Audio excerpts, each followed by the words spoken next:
아멘. 하나님 아버지 감사합니다. 우리가 어린이 주일을 맞이하여 하나님 앞에 예배를 올려드리며 우리 어린아이들 찬양과 같이 주님을 따라가는 삶을 찬양하였습니다. 주님, 오늘도 한 걸음 한 걸음 인도하시는 하나님을 따라 온전히 나아가는 저희들 될 수 있게 인도하여 주시옵소서.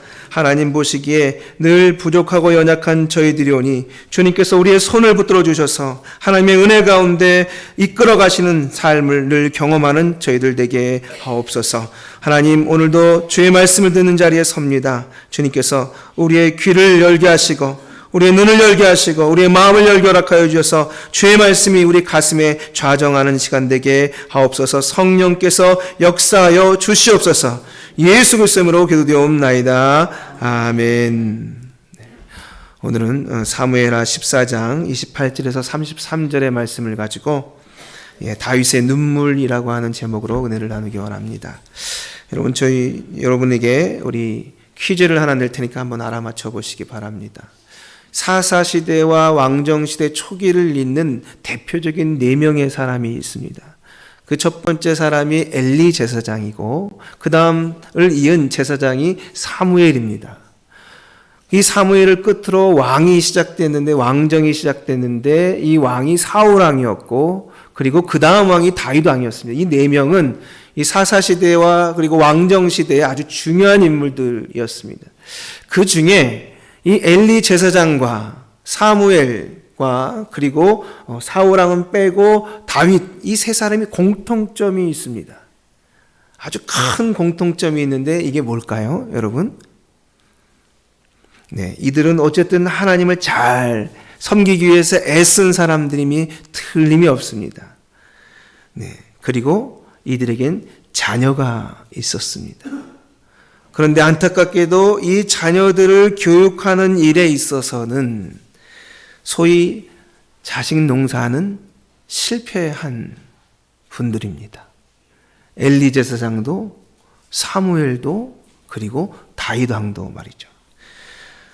여러분이 아시다시피 이 다윗이라는 사람이 어떤 사람입니까? 다윗은요, 상상할 수 없었던 전쟁에서 승리를 이끈 소위 골리앗을 이겨낸 용사입니다. 그리고 수많은 이 블레셋과의 전투에서 늘 승리를 했던 소위 장군, 불패의 장군입니다. 그리고 그는 음악가입니다. 그리고 시인이죠. 왕입니다. 존경받는 인격의 소유자입니다. 자기를 죽이려고 하는 사람을 2번이나 살려주는 그런 사람입니다. 그는 이스라엘의 위대한 왕으로 지금도 그의 깃발에, 이스라엘 깃발에 다윗의 별이 있습니다. 다윗의 별. 이 다윗을 흠모하는 마음이 이스라엘은 아직도 있습니다. 그래서 다윗의 후손 중에 메시아가 오는데 그 메시아가 예수 그리스도가 된 것이죠. 그만큼 대단한 사람이고 사회적으로 성공했고 왕으로서 더없이 대단한 사람이지만 그는 아버지로서는, 부모로서는 실패한 사람이다.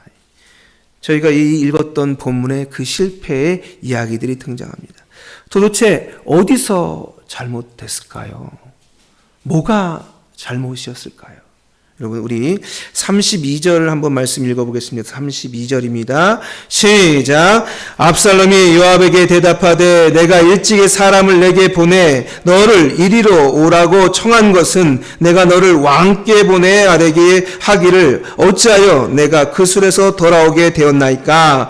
이때까지 거기에 있는 것이 내게 나았으리다 하려 함이로라. 이제는 내가 나로 하여금 왕의 얼굴을 볼 수 있게 하라. 내가 만일 죄가 있으면 왕이 나를 죽이시는 것이 옳으니라 하는지라.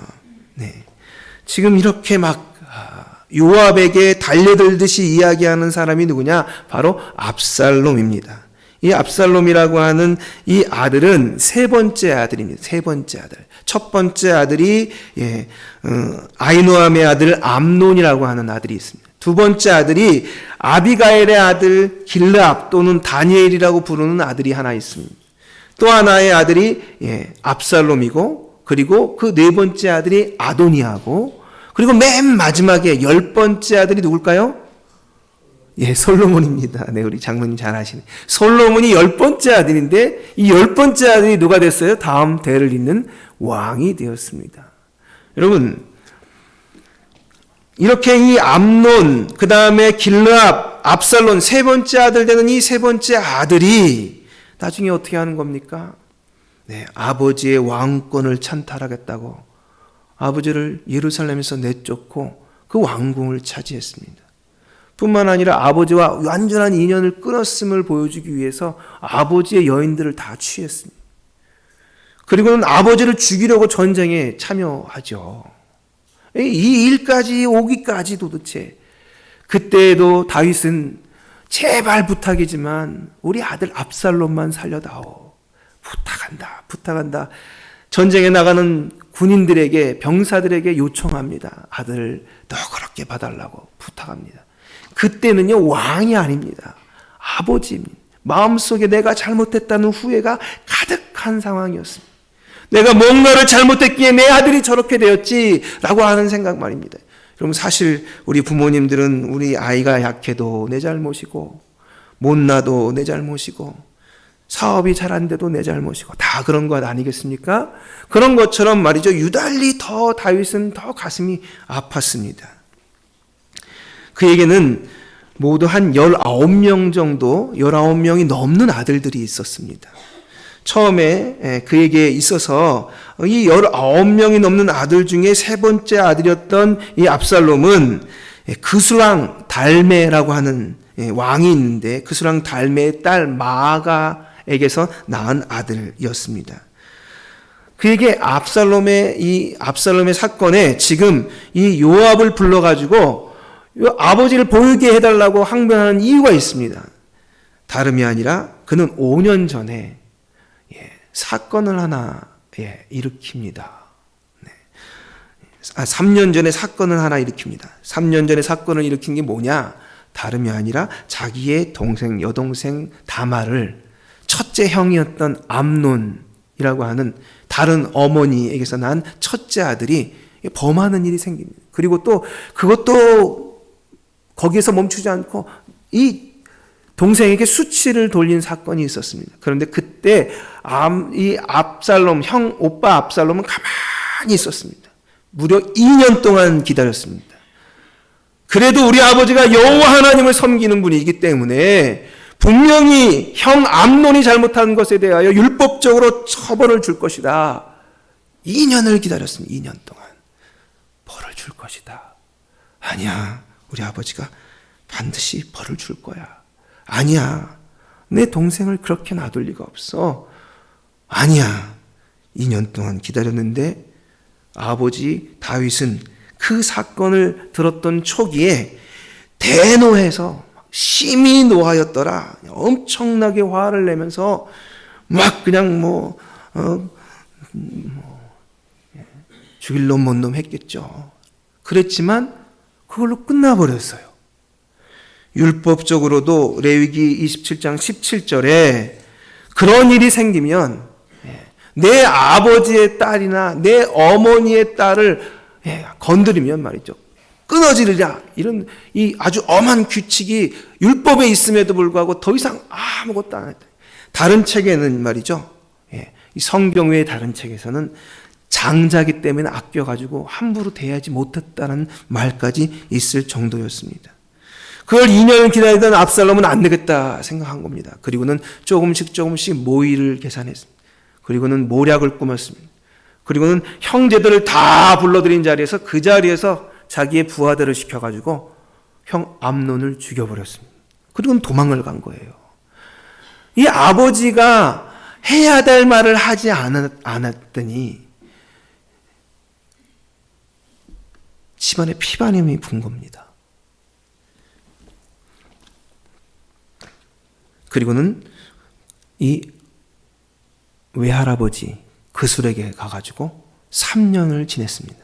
3년을 지내고 있는 동안 이 다윗은 아무리 생각해봐도 이 아들 일찍이 둘째 아들인 길르압은요 아파가지고 일찍 죽었다 그래요. 정확하지는 않습니다. 하지만 전설에 그렇습니다. 그래서 이제 셋째가 왕이 돼야 됩니다. 그러니까 장자 아니에요. 셋째가 압살롬이 아무리 일을 저질렀어도 그에 대한 그리움이 자꾸 생기는 거예요. 이걸 보고 있던 요압이라고 하는 장군이 잘됐다 해가지고는 왕을 설득해가지고 아들을 데려옵니다. 그게 압살롬이 데려온 겁니다. 그런데 데려왔는데 또 아버지가 그래 나를 보지 않도록 해라 이렇게 한 겁니다. 다윗이 말이죠. 데려왔으면 봐서 뭘 어떻게 하든지 해야 되는데 그냥 보지 않도록 하라는 거예요. 그럼 2년 동안 얼굴도 보여주지 않는 거예요, 아버지가. 그러니 이 압살롬은 정말 가슴이 터질 지경인 거예요. 그러다가 이제 드디어 분통이 터져가지고 요압을 불러가지고 내가 아버지를 아련할 수 있게 해달라고 했더니 요압도 안 오네? 그래가지고 옆에 있는 요압의 밭에다가 불을 질러버린 거예요. 그랬더니 그제서야 찾아와가지고 요압이 왜 내 밭에 불을 질렀냐고 마구 따지고 있을 때 불러도 안 오기에 불을 질렀소. 아니 아버지를 좀 보게 해달라는데 그게 그렇게 안 돼요? 하고 따져 묻는 겁니다. 그러더니 하는 말이 압살롬이 이야기합니다. 여러분 압살롬 우리 32절 다시 한번 읽어볼까요? 압살롬 32절 시작.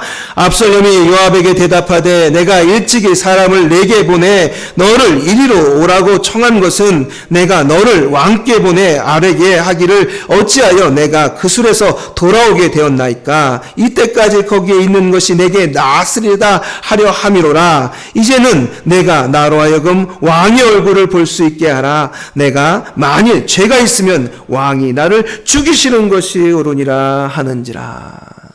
여러분 지금 뭐라고 이야기하는지 아십니까? 압살롬 내가 정말 잘못한 거라면 나는 동생의 원수를 갚았고 잘못한 형을 그렇게 한 건데 아버지가 하지 않았기 때문에 내가 그렇게 한 건데 내가 잘못한 거면 차라리 몽둥이를 들고 와가지고 마구 때리고 죽일 정도로 때리시면서 네가 잘못했다고 말을라도 하시지. 이건 이것도 아니고 저것도 아니고 도대체 왜 아무 말도 안 하시냐 말이죠. 지금 따져 묻는 겁니다.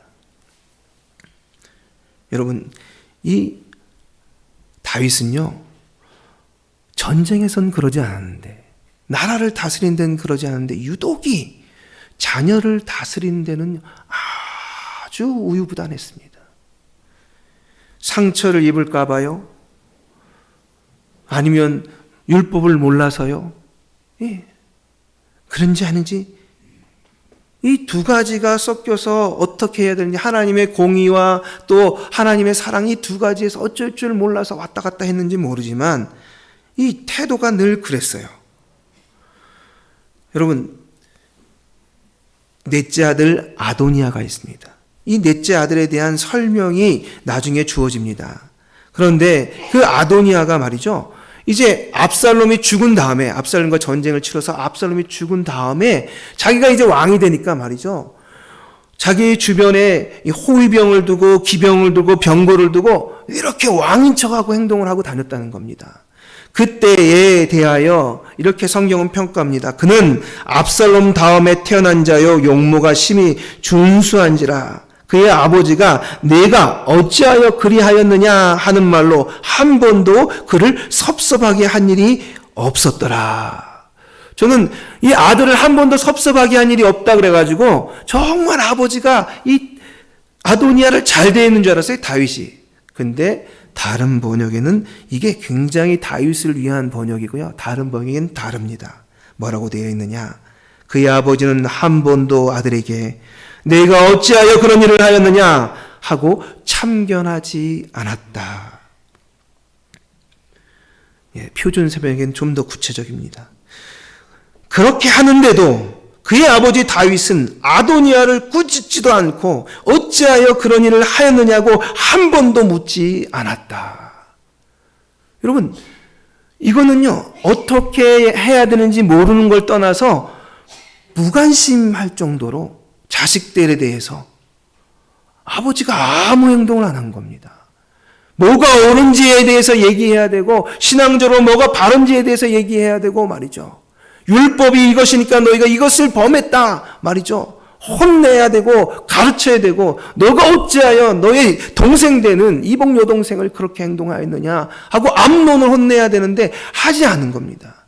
그것을 하지 않자 이게 집안에 분란이 되고 문제가 돼가지고 정말 비화되면서 커졌던 거죠. 그러다가 나중에 결국 다윗을 만나긴 만납니다.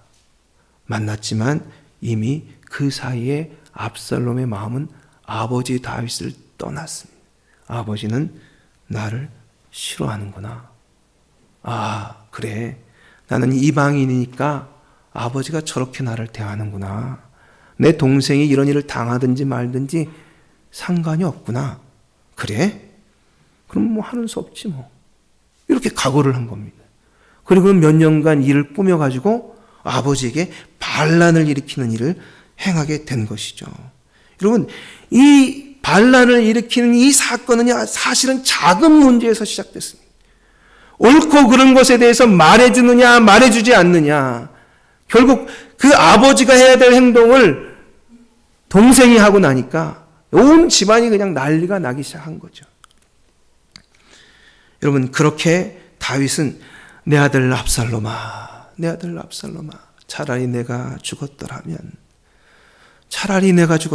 내 아들 압살롬아, 압살롬아 하며 결국 큰 눈물을 흘리는 상황이 되었습니다. 이 과정은요, 먼저 말씀드린 엘리 제사장 가정에도 똑같이 있었습니다.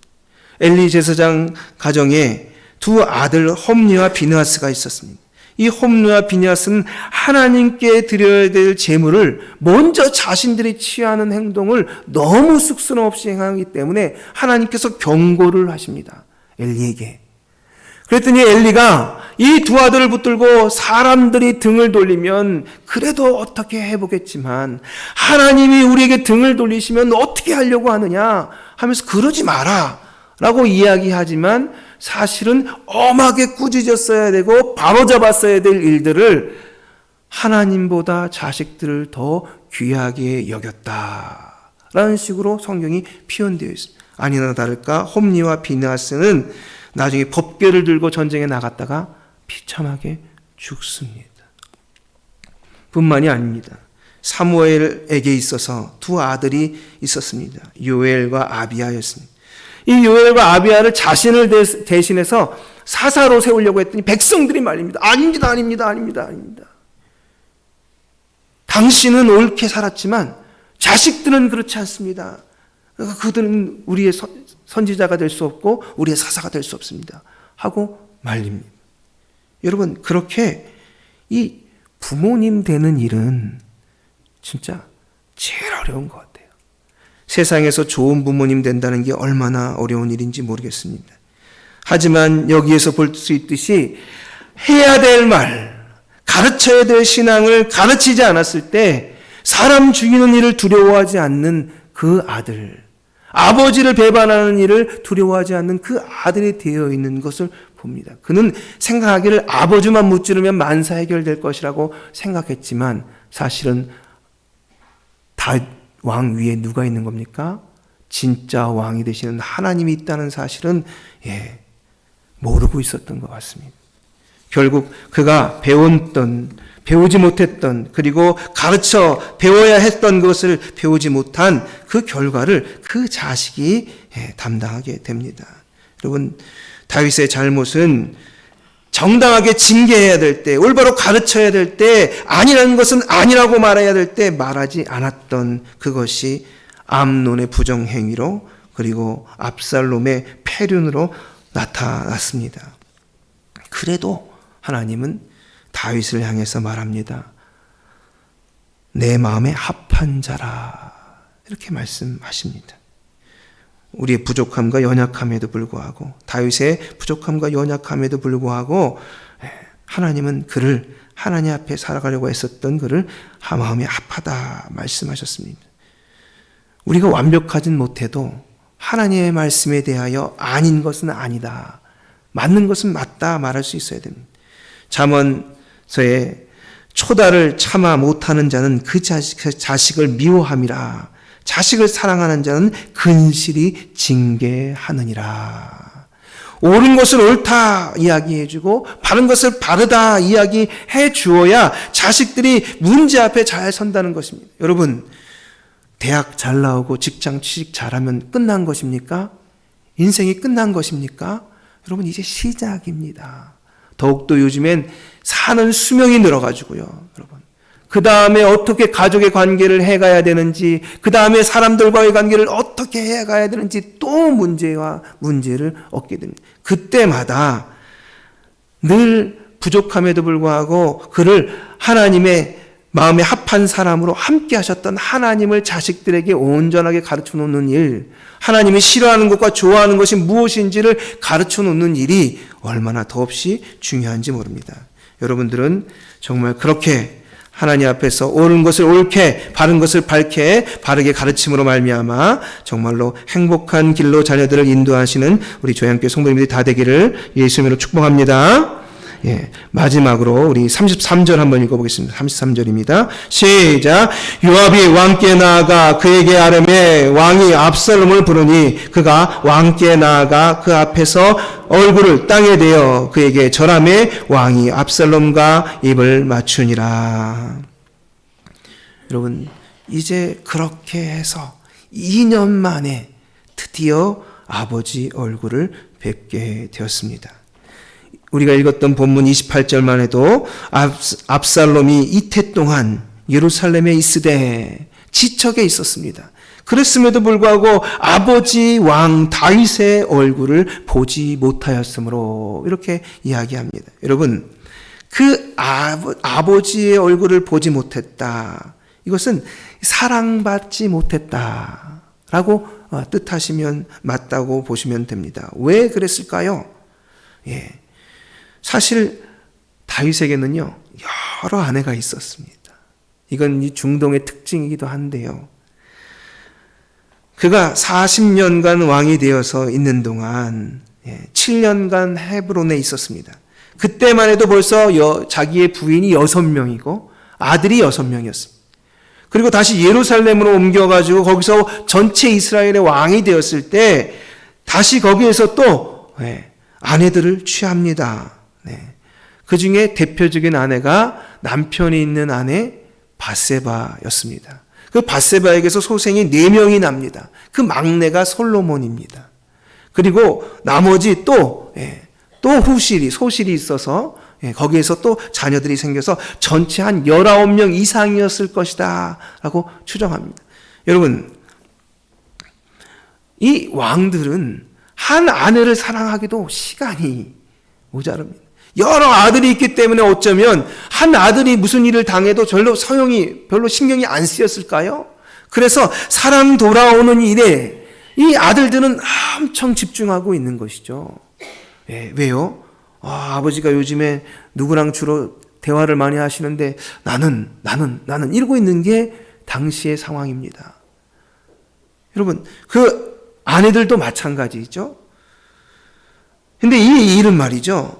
이렇게 여러 아내를 취했는데 사실 다윗은 하지 말아야 될 일이 있었는데 성경 말씀에 보면 이방 여인을 아내로 취하지 말라고 적어 놓았습니다. 그런데 지금 이 압살롬의 어머니 마아가는요, 그술 사람입니다. 이방 여인입니다. 뿐만 아니라 이스라엘 왕은 많은 아내를 두지 말라고 명령했는데 더 많은 아내를 또 두고 있습니다. 이것도 불순종에 해당되는 것이죠. 결국 그렇게 많은 자녀를 두다 보니까 우리가 멋지게 생각하는 이 다윗의 이 안 좋은 면들을 또 그대로 누가 닮았느냐? 그 아들 솔로몬이 닮았습니다. 솔로몬은요, 아예 대놓고 첫 번째 아내로 애굽 공주를 데려옵니다. 그리고 이방 여인과 결혼을 해요. 근데 이건 시작이었습니다. 여러분 다 아시죠? 솔로몬이 얼마나 많은 부인들이 있었니? 후궁으로 700명, 첩이 300명. 우리 처음 하시는 것처럼 놀라시는데, 여러분, 그렇게 많이 있었어요. 그런데 재밌는 건 뭐냐? 이방 여인들이 많았습니다. 그래서 시간이 지날수록, 솔로몬은 시돈 사람들이 섬기는 여신 아스타롯을 따랐고, 암몬 사람의 가증한 밀곰을 따랐으며, 모압의 가증한 그모스를 위하여 예루살렘에 산당을 지었다. 이게 하나님의 이 이야기입니다. 그렇게 자꾸 엇나가기 시작하는 거예요. 그래서 처음에 정말 하나님께 1,000번 제를 드릴 땐 그렇게 하나님께 잘 섬기던 이 솔로몬이 뒤로 갈수록 점점 비록 그는 국가를 위해서 여러 여인들과 결혼해서 정략적 결혼을 했지만 점점 하나님 섬기기를 제대로 섬기지 않고 변하더니 어디까지 갔느냐? 나중에 그 아들 르호보암까지 갑니다. 르호보암도 사실은 어머니 암몬 여인이었던 이 어머니 나아마라고 하는 사이에서 태어난 아들이었습니다. 그도 우상을 숭배하는 어머니의 영향을 받죠. 그리고 아내 18명과 첩 60명을 거느리고 살았습니다. 그때에 그 땅이 남북으로 갈라집니다. 여러분, 자녀에게 가장 큰 선물이 무엇인 줄 아십니까? 자녀들에게 가장 큰 선물은 자녀의 아버지를, 자녀의 어머니를 자녀들이 보는 데서 진실로 사랑하는 것입니다. 그것이 가장 큰 자녀들의 선물이라고 합니다.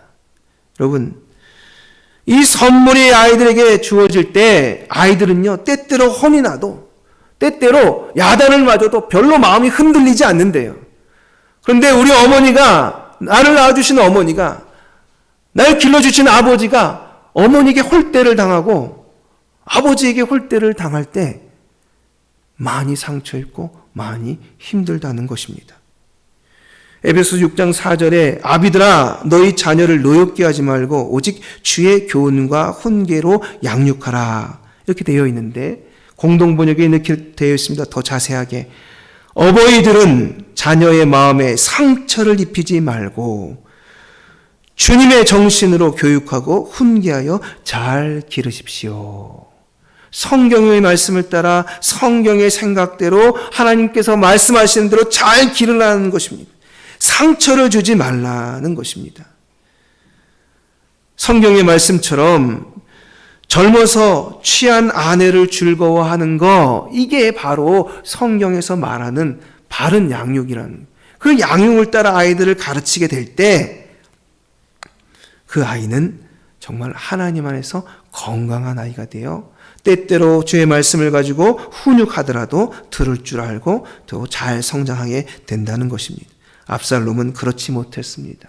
워낙 많은 아내를 지니고 있는 다윗은 압살롬의 어머니 마아가를 찾아가는 일이, 만나는 일이 드물었고, 그리고 그럴 때마다 압살롬은 자기가 아들로서의 자리를 위협당하는 듯 했고, 뿐만 아니라 자기 동생이 그런 일을 당했을 때 아버지가 침묵하는 모습을 보고 나중에는 버린 자식 같은 느낌을 받았던 것이 아니나 생각하는 여러 해석들이 있습니다. 그렇게 결국 아버지에게 잊지 말아야 될, 하지 말아야 될 행동까지 이르는 이 모든 것들은 우리가 정말 하나님 안에서 주의하고 또 주의해야 될 일이 아닌가 합니다.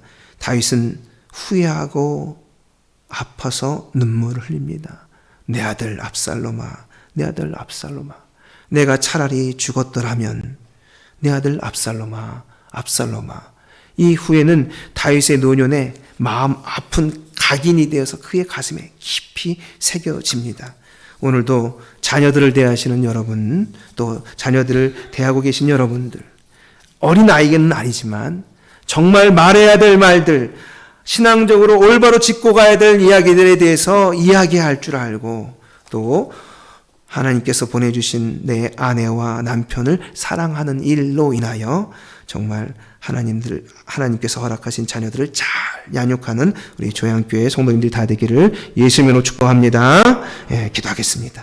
하나님 아버지 감사합니다. 오늘도 저희를 불러주셔서 가정의 달을 맞이하여 주의 말씀을 가지고 하나님 앞에 자녀들을 어떻게 양육하는 것이 옳은가 말씀을 통해서 나누어 보았습니다. 주님, 저희로 하여금 용기를 허락하여 주시옵소서. 저희가 부족하고 연약하지만 그러함에도 불구하고 하나님 앞에서 온전히 하나님의 말씀으로 자녀들을 가르치게 하옵소서. 야단쳐야 될 때 야단칠 줄 알게 하시고, 또 내가 잘못하여 부모가 잘못했을 때 용서를 구할 줄도 알게 하시며, 뿐만 아니라 늘 하나님께서 허락하신 아내와 남편을 사랑하여 자녀들에게 큰 선물을 주는 부모님들이 다 되게 하여 주시옵소서. 예수 그리스도의 이름으로